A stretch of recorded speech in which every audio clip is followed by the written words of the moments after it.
Now, what if we're asked to solve a quadratic equation with a number in front of the x squared, like 6x squared minus x minus 2? As we know, we need to use the guide number method. So the guide number method involves multiplying the first coefficient by the last term, and we get minus 12.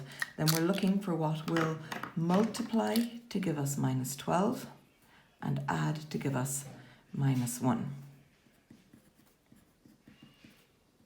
Okay, if it's multiplying to give you a negative number, then what we know is that we have different signs.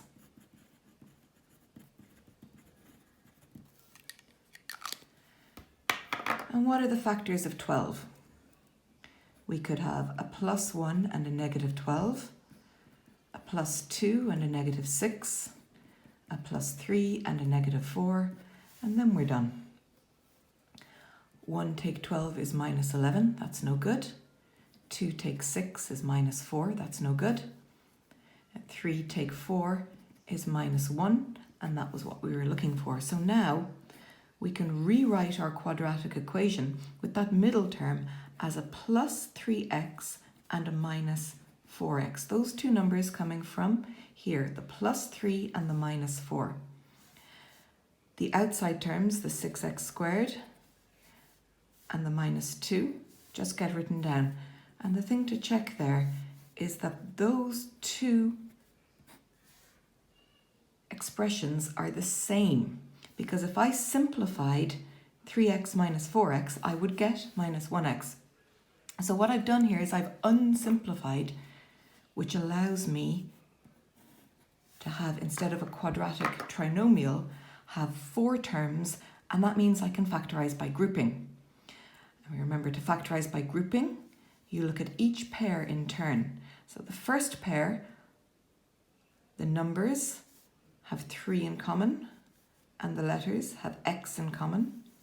6 divided by 3 is 2, x squared divided by x is x, plus 3 divided by 3 is 1, x divided by x is no letter, minus in the middle, so write it down. 4 and 2 have 2 in common, but there's no letter in common. Negative 4 divided by negative 2 is a positive 2, and the x is there. Negative 2 divided by negative 2 is a positive 1. We can see that our brackets match, which is what we required. So I've got 2x plus 1, and then the outside terms, 3x minus 2. That shouldn't have said solve, because there's no equal to 0. It should have said factorize. So there we go. Our answer, 2x plus 1 multiplied by 3x minus 2.